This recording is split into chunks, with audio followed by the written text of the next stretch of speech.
Enfim, a taxa Selic caiu de 13,75 para 13,25. O que realmente isso vai impactar na sua vida como investidor ou como um mero iniciante aí do mercado financeiro? É sobre isso que a gente vai falar nesse vídeo aqui. Vou trazer para vocês aqui alguns exemplos muito top e você vai entender o que realmente isso vai impactar. A primeira dica que eu quero dar para você é a seguinte: acelere esse vídeo aí em 1.5, 1.75, né? Isso vai te ajudar muito a pegar o entendimento aqui do conteúdo. E o segundo que eu quero falar para você é se inscrever aí no canal, deixar o dedão no like aí para ajudar a gente aqui a trazer mais conteúdo como esse para você. Então, eu quero trazer primeiro para vocês aqui esse gráfico, né, que mostra aqui quando que começou essa evolução aí da taxa Selic em relação à nossa inflação, né? Quando a gente estava ali mais ou menos 2020, né, no mês 9, setembro de 2020, a gente tinha uma inflação e uma taxa de juros, né, basicamente aqui se comparando, se equiparando na verdade, né? E vocês podem ver que a nossa taxa Selic, que é a azul, né, ela estava se mantendo ali nas casas dos 2%. Isso aconteceu com a nossa inflação, né, marcado pela linha de vermelho, que o IPCA começou a subir, né? E qual que é a ideia da taxa Selic subir? A taxa Selic, a ideia dela subir é exatamente essa, né, para combater a inflação. Então ela saiu do patamar ali de 2 pontos percentuais no mês ali de março de 2021 e ela começou a subir e pegou essa escala aí de 13,75 que a gente manteve até hoje para fazer essa redução aqui, né, da inflação, que é esse pontilhado vermelho aqui. Mas você me pergunta, Pablo, mas por que que a Selic já não reduziu antes, né? Sendo que quando ela começou a subir, ela já começou a ter quedas aqui, e mesmo com quedas, ela permaneceu muito tempo ali em 13,75. O que eu quero te mostrar é essa outra tabela aqui, que mostra que a gente tem que essa linha que está tracejada aqui de cinza é a meta da inflação, na verdade. Existe uma meta para a inflação. Por mais que a Selic estava lá em 13,75, manteve por bastante tempo, ainda estava longe da nossa meta de inflação. Ela continuava, na verdade, alta, né? E ela veio, né, agora em julho, né, de 2023, a ter uma redução ali na nossa meta da inflação, onde teve a pressão, né, de bancários, instituições, para acontecer essa redução aí da taxa de juros no mercado financeiro. Então é muito bacana quando você confronta esses dois gráficos aqui, né? Que é quando a gente tem nosso valor da Selic e a inflação subindo. E depois você vê que a gente tem uma meta da inflação e a gente consegue bater essa meta. Isso mostra que estava na hora, no momento certo, da taxa Selic, né, vir a reduzir. Mas o que, que isso impacta para você como investidor, para você especulador do mercado financeiro, né? É, a gente tem, né, no Brasil, isso aqui é uma pesquisa que mostra a taxa de juros reais de alguns países, né? E você pode ver que a taxa de juros reais é basicamente a taxa de juros, que é a nossa Selic aqui no Brasil, menos a inflação, e a gente tem os juros reais, que seria basicamente o ganho real do seu investimento. E quando você pega essa tabela, você pode ver que o Brasil está muito bem colocado, né, com a taxa de juros muito alta. Então isso quer dizer que atrai muitos olhos de investidores aqui para o Brasil, inclusive a gente mesmo tende a querer deixar o nosso dinheiro ali mais parado, ali num CDB, num LCI, LCA, né, um tesouro direto, porque esse tipo de aplicação, quando a taxa de juros ela está alta, esses juros reais ela fica muito atrativo. Até mesmo se a gente for pegar os Estados Unidos, né, você pode ver que os Estados Unidos, você pega os juros de 5,5 menos a inflação, você tem uns juros reais de 2,43 e você vê que o Brasil fica muito mais chamativo aí para aplicações, né, para rendimento. Isso faz uma entrada muito grande de investimento. Só que acontece que muita gente sai ali da bolsa e vem para a renda fixa quando a Selic está alta.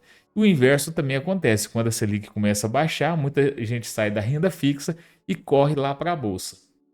Mas uma coisa a gente tem que se atentar é o seguinte: por mais que a Selic ela tenha caído, né, de 13,75 13,25, a gente ainda está com a taxa de juros muito alta, tá?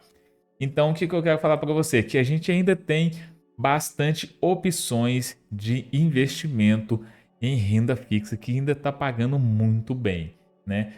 Aí fica a pergunta que é o título desse vídeo. Tá na hora de você trocar o seu investimento, né? Deslocar ele da renda fixa para a renda variável, né? A gente fala aqui no canal também sobre fundos imobiliários, a gente, né, fala aí sobre ações, né?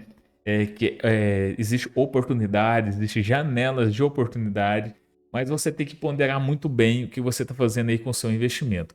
Se você já está na renda fixa, se você está num tipo de investimento de renda fixa, né, que seria esses CDBs, né, que estão pagando muito bem. Esse aqui é um caso à parte, né, que é só 30 dias, mas você tem CDBs daqui da Nuinvest, por exemplo, aqui pagando 125% do CDI, né? Então seria 25% a mais do que a taxa Selic. Então, quando você está nesse tipo de investimento, ele incide o imposto de renda, né? Existe aquela tabela regressiva que eu vou deixar aqui para vocês dar uma olhada. Essa tabelinha, ela mostra que quando você deixa o seu investimento de 0 a 6 meses, você paga 22,5% de imposto de renda sobre o rendimento da sua aplicação. Se você deixa de 6 meses de um dia até um ano, 20%. Se você deixa de um ano até 2 anos, 17,5%. Se você deixa mais de 2 anos, 15%. Então, quando você entrou no CDB, você ainda está nessa tabela regressiva. O que acontece se você sacar esse dinheiro para você procurar um investimento que vai pagar aí um pouquinho a mais? Você vai perder esse rendimento ali por causa do imposto de renda. Agora, se você está aqui, por exemplo, no LCI, no LCA, esse tipo de aplicação não incide imposto de renda, né? Você tem aplicações aqui de 102% do CDI, né, tem a garantia pelo FGC, esse tipo de aplicação aqui você não paga imposto de renda. Então, se você tiver comprado um LCI, um LCA e você quer mudar as suas aplicações, né, comprar fundos imobiliários para você também aproveitar essa oportunidade de achar boas compras, né, com preço descontado, sim, vale a pena você às vezes dar uma pesquisada em alguns fundos, em algumas ações e aproveitar esse momento que a Selic ainda, né, tá alta, mas a gente já está com perspectiva de baixa e achar essa janela de oportunidade para você fazer boas compras. Mas se você não está nessa situação, se a sua aplicação vai descontar ali o imposto de renda, eu acho que ainda não vale a pena. Acho que vale a pena ainda esperar mais, tá? Ao menos que você ache uma boa, né, de uma oportunidade ali para você estar comprando no mercado de ações, fundos imobiliários, talvez sim valha a pena você pagar esse imposto de renda para você fazer esse aporte lá na renda variável, né? Então, o que isso vai impactar para você essa Selic ter baixado? Em modos gerais, agora nesse momento, não muita coisa, né? Mas se você tem investimentos, isso quer dizer que o mercado já está sinalizando queda da Selic para os próximos meses, né? Isso a gente tem aqui no relatório Focus. A perspectiva é que a Selic chegue a 12%, né, até o final do ano. Se você for ver aqui no relatório até 2024, a perspectiva é que a Selic venha para 9%, 2025 8,75% e 2026 8,50%. Né? Raramente esse relatório Fox acerta, tá, esses números, mas assim, é uma base, uma referência que vem do Banco Central para a gente ter, tá, sobre esse pagamento de juros em cima da Selic. Então, se a gente já vê que o mercado está assinalando uma redução da taxa de juros, né, para os próximos meses, para o próximo ano, então seria interessante sim você já começar a olhar oportunidades ali na renda variável. E existe um estudo que foi feito pela XP que mostra o seguinte: toda vez que houve uma redução da taxa de juros da Selic, o Ibovespa, né, as ações, os fundos imobiliários, eles tiveram uma valorização gigantesca ali, né? Basicamente ali das 6 vezes que a gente teve essa redução da taxa de juros, o Ibovespa ela subiu 5 vezes, né? Então, quando você tem ali de março de 2003 a junho de 2004, né, você teve uma redução da taxa de juros de 10,5, né, menos 10,5, você teve uma valorização do Ibovespa de 87,6. Setembro de 2005, setembro de 2007, né, teve uma redução da taxa de juros de menos 8,3, você teve uma valorização do Ibovespa de 91,4. Dezembro de 2008 a setembro de 2009, você teve uma redução da taxa de juros de menos 5% e uma valorização do Ibovespa de 63,8%. Junho de 2010 e dezembro de 2012, quando você teve uma redução da taxa de juros de menos 3%, aqui não teve nenhuma valorização, ficou Ibovespa igualado aqui. Setembro de 2016 a março de 2018, tivemos uma redução da taxa de juros de menos 7,8%, a gente teve uma valorização de 46,3% no Ibovespa. E quando a gente pega junho de 2019 a setembro de 2020, né, pandemia, é uma exceção, a gente não teve valorização ali do Ibovespa, mas isso aqui é uma exceção à regra, tá? Então você pode ver que esse estudo da XP é muito top, muito bacana, que mostra que toda vez que a Selic caiu, que tinha uma redução na taxa de juros, o Ibovespa ganhou, as ações ganharam, os fundos imobiliários subiram, né?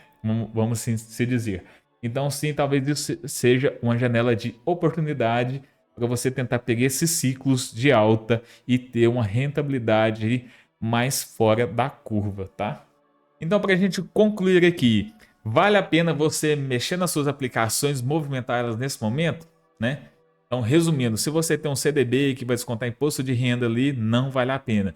Se você tem um LCI, um LCA que não incide imposto de renda, vale a pena você ficar de olho em algumas oportunidades ali dentro do mercado de ações, fundos imobiliários. Se você conseguir uma janela de oportunidade para você pegar alguma coisa muito bacana, muito top, vale a pena sim para você pegar essas valorização. Mas lembrando que para investir no mercado de renda variável, fundos imobiliários, né, faça um estudo bacana do que você está pegando para você não pegar qualquer coisa, né, que você possa vir ter um prejuízo ou ter um crescimento pequeno no seu investimento. Mas lembrando que mesmo com a Selic ter saído de 13,75 para 13,25, a gente tem ainda investimentos pagando muito bem. A gente tem Tesouro Selic ali pagando IPCA mais 5,5 ainda por cento, né? Que é a inflação mais uma taxa fixa. A gente ainda tem CDB pagando 125%, né? A gente tem LCI e LCA pagando 102%. Então ainda tem muita aplicação em renda fixa, top demais. Mas não pode deixar de olhar também as janelas de oportunidades na renda variável, porque se você pega uma janela de oportunidade muito boa, isso sim pode ser uma diferença para você ter uma rentabilidade fora da curva, tá? Então, a única coisa que eu vou te pedir aí, dedão no like, se inscreve no canal e fortalece o canal e a gente vai fortalecendo vocês em conhecimento. Riqueza no bolso vai ficando por aqui, valeu!